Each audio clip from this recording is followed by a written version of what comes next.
Le principe de décohérence, qu'est-ce que c'est? En physique quantique, la décohérence explique la transition entre le monde quantique et le monde classique. La cohérence est ce qui caractérise les phénomènes quantiques purs. Dans le monde quantique, tout est en superposition et cohérent. En effet, à l'échelle microscopique, les atomes, les électrons, les photons, etc., le monde obéit aux lois de la mécanique quantique. Un principe clé est la superposition. Un système peut exister dans plusieurs états en même temps. Un électron peut être à la fois ici et là, ou avoir simultanément un spin vers le haut ou vers le bas. Cette superposition est maintenue grâce à la cohérence quantique. Les différents états interfèrent entre eux de manière constructive ou destructive, comme des ondes qui se superposent. Tant que le système est isolé, c'est-à-dire sans interaction avec l'extérieur, cette cohérence persiste et on observe des phénomènes bizarres, comme les interférences dans l'expérience des doubles fentes. On dit alors que ce système reste en phase, il est cohérent avec lui-même.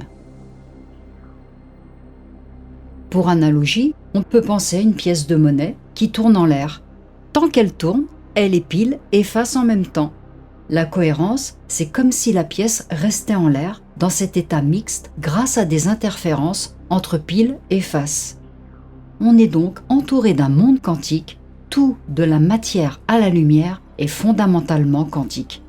Mais alors, pourquoi ne voyons-nous pas ces superpositions dans notre vie quotidienne? C'est parce que la cohérence quantique se perd rapidement à cause des interactions avec l'environnement, un phénomène appelé la décohérence. Si je reprends l'analogie de la pièce en rotation qui laisse entrevoir simultanément pile et face, alors dès qu'une intervention se produit, par exemple si quelqu'un la touche ou si elle heurte une table, son mouvement cesse et la pièce se fixe nécessairement sur l'une des deux faces, pile ou face. L'environnement, donc la personne, la table ou l'air, force la pièce à choisir un état classique. Reprenons l'exemple des fentes de Young. Si on perturbe la régularité des ondes par une interaction externe, par exemple en utilisant des photons, cette interaction équivaut à une mesure de l'état du photon qui cesse alors de se comporter de manière ondulatoire et probabiliste et adopte un état classique bien défini. Le résultat, les franges d'interférence disparaissent et on observe deux bandes distinctes sur l'écran. Les photons provoquent la décohérence dans l'expérience des fentes. En résumé, un système quantique isolé reste cohérent, mais dans la réalité, rien n'est parfaitement isolé. Lorsqu'un système quantique entre en contact avec son environnement, ces différents états deviennent liés à ceux de cet environnement. Un phénomène qu'on appelle intrication parce que les états quantiques du système et de son environnement deviennent intimement liés et indissociables. L'état global ne peut plus se décrire par la simple combinaison des états du système et ceux de l'environnement pris séparément. Les propriétés de chacun sont désormais corrélées, même à distance, et ne peuvent plus être considérées isolément. Mais dans notre monde, les particules sont soumises aux interactions extérieures. Alors pourquoi un atome reste cohérent? Un atome interagit avec beaucoup moins de particules que les objets macroscopiques, ce qui ralentit la décohérence.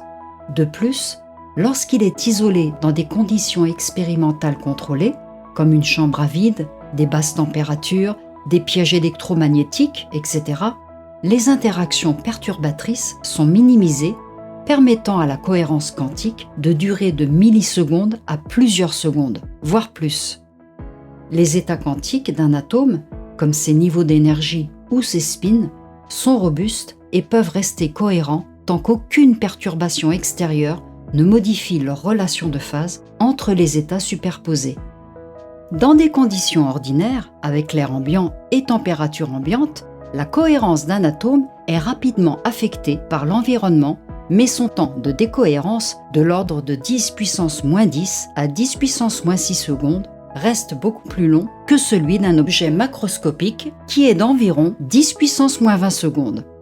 Cela permet d'observer certains phénomènes quantiques à l'échelle atomique surtout dans des systèmes bien contrôlés comme les lasers ou les superfluides dont je parlerai plus tard. C'est ce que montre le paradoxe du chat de Schrödinger. Schrödinger a imaginé un être vivant visible soumis à un comportement quantique, ce qui est paradoxal. Ce chat serait en superposition, c'est-à-dire à la fois vivant et mort, s'il obéissait strictement à la mécanique quantique. Mais dans la réalité, les interactions du chat avec l'air, la boîte, etc. provoquent une décohérence en une fraction de seconde et l'on perçoit toujours le chat soit vivant, soit mort, jamais les deux en même temps.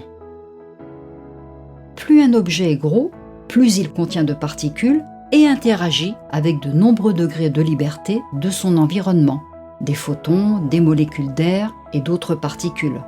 Ces interactions multiples entraînent une disparition rapide des superpositions quantiques, rendant la cohérence, donc les effets quantiques, pratiquement indétectables à cette échelle. Au-delà d'une certaine taille, la différence de volume a un effet négligeable sur la rapidité de cette décohérence. Cependant, cette décohérence ne détruit pas la nature quantique profonde des objets. Elle la masque simplement à notre échelle. À quelle échelle peut-on dire qu'on passe du système cohérent à la décohérence ? La transition d'un système cohérent à un système incohérent, c'est-à-dire à la décohérence, dépend de l'échelle à laquelle un système quantique interagit avec son environnement. Cependant, il n'existe pas d'échelle unique ou universelle où cette transition se produit. Elle est influencée par plusieurs facteurs: la taille du système, le nombre d'interactions avec l'environnement et les conditions expérimentales. Plus un système contient de particules ou subit d'interactions avec son environnement, plus la décohérence est rapide. La frontière entre cohérence et décohérence est donc large et progressive, sans seuil strict. Je vais vous parler maintenant de quelques expériences concrètes qui ont étendu l'observation des phénomènes quantiques à des objets de taille macroscopique. La superposition quantique d'un cristal vibrant. Des chercheurs de l'école polytechnique de Zurich ont réussi à placer un cristal de saphir d'un microgramme contenant environ 10 puissance 16 atomes dans un état de superposition quantique. En refroidissant le cristal près du zéro absolu et en couplant ces vibrations à un qubit supraconducteur, ils ont pu détecter des propriétés quantiques dans ce cristal pendant plusieurs dizaines de microsecondes, un record pour un objet presque macroscopique. Cette expérience est récente, elle a eu lieu en 2023. Un deuxième exemple, des physiciens ont réussi à refroidir un petit tambour d'aluminium proche du zéro absolu et à le placer dans son état fondamental quantique de mouvement. Cela signifie que l'objet entier, visible à l'échelle macroscopique, exhibe un comportement quantique. Troisièmement, l'expérience d'Alain Aspect sur l'intrication quantique. L'expérience classique, qui a démontré de manière irréfutable l'existence de l'intrication quantique entre particules séparées à distance, remonte aux années 80. Cette expérience, bien que réalisée à l'échelle de particules individuelles, a des implications pour la compréhension des lois quantiques et leurs applications aux systèmes plus grands. Donc tous ces travaux montrent que les effets quantiques, autrefois limités à l'échelle microscopique, peuvent être observés dans des systèmes de plus en plus grands, rapprochant ainsi le monde quantique du monde macroscopique. Le laser et les superfluides montrent comment de nombreuses particules peuvent agir ensemble de façon cohérente, ce qui permet d'observer des effets quantiques, même à grande échelle, malgré les interactions avec l'environnement. Par exemple, le laser, c'est un système qui préserve la cohérence quantique à l'échelle macroscopique. Dans un laser, des atomes ou des molécules sont excités par une source d'énergie, comme de la lumière ou de l'électricité.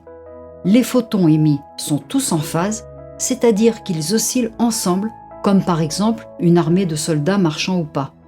Cette synchronisation parfaite constitue une cohérence quantique où tous les photons occupent un même état quantique, formant ainsi une onde cohérente. Un photon incident provoque l'émission d'autres photons identiques, tandis que des miroirs renvoient la lumière pour la renforcer continuellement. Ainsi, la cohérence persiste sur des distances macroscopiques qui peuvent atteindre plusieurs mètres alors qu'elle se dissiperait en femtosecondes, c'est-à-dire 10 puissance moins 15 secondes autrement. Les conséquences visibles sont que la lumière laser est monochromatique, elle est donc d'une seule couleur, directionnelle et cohérente, ce qui la rend indispensable en médecine, en télécommunication et bien d'autres domaines. Sans cette cohérence maintenue, le laser ne pourrait pas exister. Bien que la lumière cohérente puisse être aussi décrite classiquement, son origine repose sur un phénomène quantique. Un deuxième exemple, les superfluides, une cohérence quantique à l'échelle des liquides.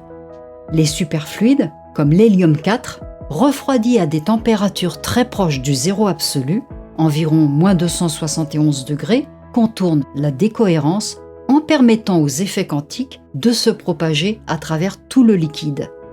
Les atomes, comme ceux de l'hélium, forment un condensat de Bose-Einstein, appelé BEC. Une grande partie des particules occupe alors le même état quantique fondamental, créant ainsi une cohérence globale. Alors on appelle ça un condensat de Bose-Einstein car ce phénomène a été prédit théoriquement dans les années 20 par Bose et Einstein et a été observé expérimentalement pour la première fois en 1995. Donc, des particules appelées bosons sont refroidies à une température extrêmement basse, proche du zéro absolu, et à cette température, ces particules se rassemblent et occupent toutes le même état quantique, ce qui fait qu'elles se comportent comme une seule et même superparticule. Le fluide peut alors s'écouler sans aucune viscosité, gravir les parois du récipient et présenter des tourbillons quantifiés caractéristiques.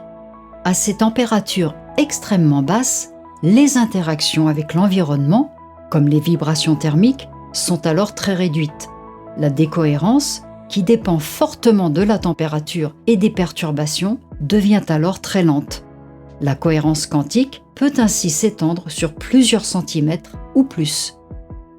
C'est comme si tout le liquide se comportait comme une unique superparticule quantique plutôt que comme des milliards de particules indépendantes qui perdraient leur cohérence rapidement.